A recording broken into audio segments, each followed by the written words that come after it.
ఖచ్చితంగా 'రీతు' వాళ్ళ అమ్మగారు 'డీమన్ పవన్' ఫ్యామిలీ కామెంట్స్ చూసేలా చేస్తా. సో, ఎవరిది తప్పు ఈ రోజు జరిగినటువంటి నామినేషన్స్‌లో? 'డీమన్ పవన్‌ది తప్పు, రీతుది తప్పు. ఈ రెండిట్లో ఒక్కటి కామెంట్ చేయండి. వాళ్ళ ఫ్యామిలీస్ వీడియో చూసేలా చేస్తా. జనం ఏమనుకుంటున్నారో వాళ్ళకి తెలియాలి. కనీసం 1000 కామెంట్లు చేయండి. నేను ఛానల్ లైక్ అడగట్ల, సబ్స్క్రైబ్ అడగట్ల. ఒక్క 1000 కామెంట్లు టార్గెట్ పెట్టుకున్నా. దయచేసి కామెంట్ చేసేసి వీడియో చూడడం కంటిన్యూ చేయండి. ఈరోజు 'డీమన్ పవన్' ఆవేశం గానీ, కోపం గానీ, రీతు చౌదరి మీద మాట్లాడిన మాటలు గానీ ఎంతసేపు కూడా ఎప్పుడో జరిగినవి. శ్రీజ సెకండ్ టైం వచ్చినప్పుడు కాదు, శ్రీజ ఫస్ట్ టైం ఉన్నప్పుడు జరిగినటువంటి బెడ్ టాస్క్ గురించి తీసుకొచ్చి మరీ మాట్లాడాడు. అండ్ కళ్యాణ్ విషయంలో అట్లాగే మాట్లాడాడు. రీతు విషయంలో కూడా ఎప్పుడెప్పుడో మాట్లాడే ప్రయత్నం చేశాడు. ఎందుకు ఈ రకంగా అతను మాట్లాడాడు అనేది చాలామంది కన్ఫ్యూజ్ అయ్యారు. అయితే ఒక వీడియో మార్నింగ్ ట్విట్టర్లో నేను చూడడం జరిగింది. ఈరోజు ఎపిసోడ్లో చూపించారు కానీ లైట్గా చూపించారు. ఏమైందంటే నేను నైట్ తనూజ కెప్టెన్ కాబట్టి తనూజ రూమ్లో పవన్ కళ్యాణ్ మాట్లాడుతున్నాడు. ఏదో మాట్లాడి 2-3 అవర్స్ పాటు మాట్లాడి బయటకు వచ్చిన తర్వాత రీతు ఈయన ఎంతగానో మాట్లాడావు, అంతసేపు మాట్లాడావు అని చెప్పి అనింది. పిలిచింది కూడా, పిలిచి ఇట్లా ఒకసారి మాట్లాడని చెప్పి వస్తే అప్పుడు అడిగింది క్వశ్చన్. పక్కనే కూర్చొని కళ్యాణ్ కూడా రీతుతో ఏదో మాట్లాడుతూ ఉన్నాడు. మాట్లాడుతూ ఉంటే అటుపక్క బెడ్ మీద అంటే వీళ్ళిద్దరు ఇక్కడ కూర్చున్నారు అనుకోండి, ఇటుపక్క నుంచి డీమన్ పవన్ లేచి అట్లా తన బెడ్ అటు సైడ్ ఉంది వెళ్తున్నాడు పడుకోవడానికి. వెళ్తూ ఏంటది ఏమైంది దేని గురించి అంటే, అరే నువ్వు చిన్నపిల్లడు అటు తిరుగు నీకు తెలీదు అన్నాడు. అంటే నాకు తనుజ మధ్య ఏదో జరిగిందని సరదా పాయింట్ ఆఫ్ వ్యూలో కళ్యాణ్ అన్నాడు అక్కడ. దానికి డీమన్ పవన్ తనుజ ముందు అనేసరికి మరి ఏంటో మరి మనోడు చాలా తీవ్రంగా హర్ట్ అయిపోయాడు. అర్థమైంది ఆ విషయం. సరే వెళ్ళి పడుకుని పోయాడు, అయిపోయింది. పొద్దున్నే ఇక గార్డెన్లో పెట్టాడు కార్యక్రమం. ఇదంతా మనకు తెలియక ప్రోమో చూసి కంగారు పడ్డాం ఏమైందని. సో గార్డెన్లో ఏంట్రా గొడవ అంటే,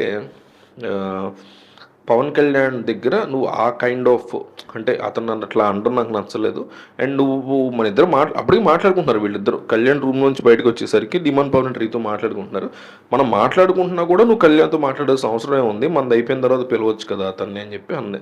సో దాంట్లో ఏముంది, అసలు ఏం మాట్లాడాడు తనుజ అని తెలుసుకుందాం అని చెప్పి నేను పిలిచాను రా, అంతకుమించి ఇంకేముంటుంది అని ఎక్స్ప్లెయిన్ చేసే ప్రయత్నం రీతు చేస్తున్నా కూడా డీమన్ పవన్ ఎక్కడ వినిపించుకోవాలా.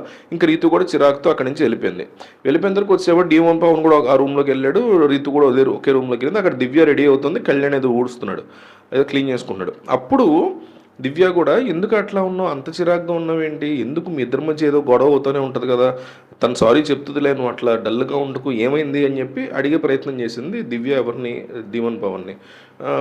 అప్పుడు ఏదో మళ్ళీ మొహాట్లో పెట్టుకుంటే నువ్వంటే ఇష్టం రా బాబు రీతుకి, లేదంటే నీ షర్ట్ ఎందుకు వేసుకుంటుంది అని చెప్పేసి దివ్య అంది. షర్ట్ నచ్చేసుకుంది, నా కోసమే వేసుకోలేదులే అన్నాడు డీమన్ పవన్. లేదు చాలా షర్ట్స్ ఇక్కడ నచ్చుతాయి, కళ్యాణ్ షర్ట్ వేసుకోలేదు కదా, ఇంకొకళ్ళు చొక్కా ఏం వేసుకోలేదు కదా, అమ్మాయి నువ్వంటే ఇష్టం కాబట్టి ఆ చొక్కా వేసుకుంది అని చెప్పేసి అనింది. సో ఆ రీతు ఎక్కడా కూడా తగ్గకుండా సారీ చెప్పకుండా అట్లా వస్తుంది. దానికి విపరీతంగా హర్ట్ అయినటువంటి డీమన్ పవన్ అసలు అంటే డీమన్ పవన్ పాయింట్ ఆఫ్ వ్యూలో బయట వాళ్ళు అందరూ వచ్చి నీ గేమ్ పాడైపోతుంది అంటే వాళ్ళు చెప్పిన ఉద్దేశం ఏంటి, గేమ్స్ జరుగుతున్నప్పుడు నిన్ను అమ్మాయి మ్యానిపులేట్ చేస్తుంది, తన కోసం అన్నట్టు తన వైపు తిప్పుకుని నిన్ను ఆడించుకుంటోంది అనేది వాళ్ళు చెప్పిన పాయింట్. ఈ మహానుభావుడికి ఇప్పటివరకు అర్థం కాలేదంట. మళ్ళీ ఇప్పుడు సడన్గా ఏం అర్థమైందంటే తను వేరే వాళ్ళతో కూడా క్లోజ్గా మాట్లాడుతుంది, నీతో కూడా మాట్లాడుతుంది అన్నట్టు ఎలిగినట్టుంది బుర్ర. రాత్రి కళ్యాణ్తో మాట్లాడేసరికి మనోడికి ఆ కైండ్ ఆఫ్ రాంగ్ ఎజంప్షన్లోకి వెళ్ళిపోయి అరుపులు గోల నామినేషన్స్. నిజంగా రీతోలు అమ్మగారు చూస్తే ఎంత బాధపడతారు అనిపించింది. డీమన్ పవన్ ఫ్యామిలీ చూసినా బాధపడతారు. ఎందుకు అట్లా ఏడుపులు అరుపులు గోలకలు ఏమీ లేని దానికి పోనీ ఏమైనా ఉన్నా వచ్చినా అనుకోవచ్చు.